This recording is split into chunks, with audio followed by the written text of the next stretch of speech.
Hello everyone, welcome to my channel. In this video, I want to give a full review of the Samsung Galaxy Flip3 smartphone. I've been using this phone for 2 weeks. I really like it. In this video, I want to talk about 8 things to know about it. So number 1 is dimensions and the screen size. So if you look at this phone flat, and I want to compare it with my previous phone. So the last phone I used is Samsung Galaxy Z. That's probably the last sub 6-inch phone Samsung made. So if you compare them, seems like they have almost the same width. Maybe Flip 3 is a little bit wider, but then almost the same width. And then certainly this flip phone is much longer than the S10e in there. And then the screen size of this flip phone is 6.7 inch. When we talk about screen size, always diagonal, like a diagonal distance in there. And then S10e is 5.8 inch diagonally in there. You can see it's much longer, I would say, about the same width. So because I'm used to this smaller phone, I don't find this phone too narrow. I'm okay with the size in there. And then if you fold it, and you can see it's about the size of my palm, really small. That's one thing I like about it. One thing I'm kind of concerning is it's actually very thick. Even without a very bulky case, the phone itself is not on the thinner side. So this is a winter now. I don't see it as an issue, but then I guess in the summer we'll see how big a problem it is when we wear thinner clothes, and it might be kind of bulky in my pocket in there. And just for comparison reason, you can see how thick it is compared to my previous phone, Samsung S10e in there. So, and then also another thing is actually much heavier than my previous phone. I don't know, maybe the battery, maybe the case, because previously for bar phone, I tend to use some thinner case in there. As you can see, my case are usually very thin. Just try to keep the phone like lean and lighter in there. Of course, the downside is it doesn't offer much of protection, but then this one, it does offer a lot of protection. This is a case I bought from Samsung, but then that's actually make it heavier. But then I guess for such an expensive phone, I'm okay with a bulkier case in there. Alright, so number 2 in here I want to talk about is all of the protection you can add in there. So when we talk about protection, usually I put a screen protector on the phone, and also I'll buy a case in there. So let's first about screen protection. So initially when I first bought this phone, I was thinking about buying an actual screen protector in there. I usually prefer tempered glass screen protector, see on my old phone in there. And then I realized actually there is an existing screen protector on the phone already applied by Samsung. And also I remember somewhere during the setup, it mentioned that they do not recommend you to take off their screen protector or put some other screen protector on it. If you search online, there are some off-shelf other screen protector in there. I guess previously when I buy other screen protector tempered glass, they did offer a lot of protection. Sometimes I smashed the phone on the floor and I broke the tempered glass, and I can easily replace it. But then for this original protector from Samsung, I worry about what I'm gonna do after I break it. Maybe that's why I buy the off-shelf in there. And then let's talk about the case in there. So I bought the case from Samsung. See, this is made by Samsung. There are certainly other off-shelf solutions from other brands in there. I haven't really tried them. But then I think I like this phone because it does offer a lot of protection. If you see from this side, you can see it has like a big lip in there, higher than the screen itself, so that it protects the screen when you drop it in this way. And then if you see from this angle, you can see how thick it is. It literally covers everything except the power button and also the fingerprint sensor in there. it even covers the volume button. So for the volume button, you just have to apply it like on top of the case in there. So one thing I want to mention is in this phone, there are only 2 buttons on side, and then if you think my previous phone here, this is the power button and the fingerprint sensor, and then this is Samsung called the Bixby, I think Bixby button for their own Bixby app in there. But then for this new phone, they actually combine the power button and the Bixby button together. And then by default, this button is actually the Bixby button. I don't know why they do that. I think Samsung is really trying hard to push their own version of a voice assistant system, but then I never really use it because there are Google, there's Amazon Alexa system, there's even Apple in there. I don't see though how much a market they are having, and it seems like they're really trying hard. And actually in the setting of the phone, there is option you can get this button back to the power button instead of setting up the useless Bixby feature in there. And number 3 is about data transfer. So whenever you get a new phone, if you want to transfer data from old phone to the new phone, so in my situation, since both my phones are Samsung phones, the process is straightforward. I use their built-in app Switch. So the app, you need a cable connecting these 2 phones. They will automatically copy all of your photos, music, all of the documents in there. It will also automatically download all of the app you're using in your old phone. And then actually they will literally arrange them in the same way you had in your phone in there. So it's really save a lot of time in there. But then the one downside is for all the app I'm having, seems like the system won't log in or remember the password for you, and I literally have to log into each app one by one, and every app they have different password in there, and which I usually don't remember. So in the end, I literally probably spend the entire morning, a good 2 hours, resetting all of my passwords just because I have to log in all the apps in my new phone in there. So I wish they can do something to make this process easier. One thing I want to mention to everyone is in this phone, they don't offer a SD card slot, so they got rid of that feature. That means so whenever you have all the apps, all the pictures and music, they all gonna use your internal storage in there.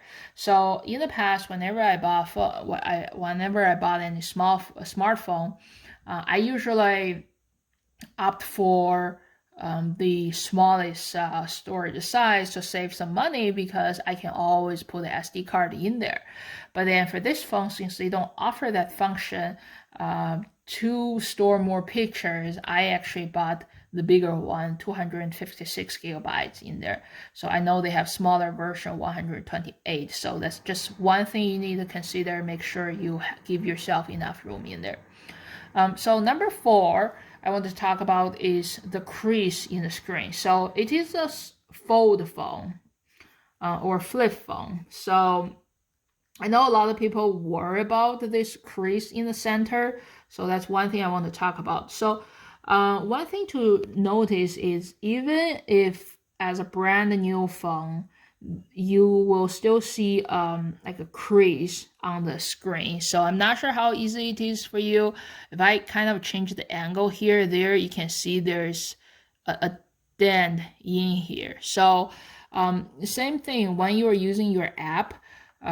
Say if you want to watch, read some articles or watch videos, really depend on the angle you're holding or how picky you are. In certain angle you won't see anything, but in some other angle you're gonna see some crease in there. So I guess one thing I can do is maybe I'll try to play a video I have in my channel. So if I'm kind of switching my my angle here and there, for a moment you will actually see the crease. Yeah, if you see the angle in there. So just one thing, it doesn't bother me that much, but then just beware of it. I do hear some people mentioning after several months it will get even worse. So we'll see. If it get very bad, I may post another review video just talk about how bad it is, but hopefully not. So number 5 is I want to talk about is battery life and how to charge it. So I read some reviews. Some people complain about the battery life and it has smaller battery, but it seems like for me it's okay.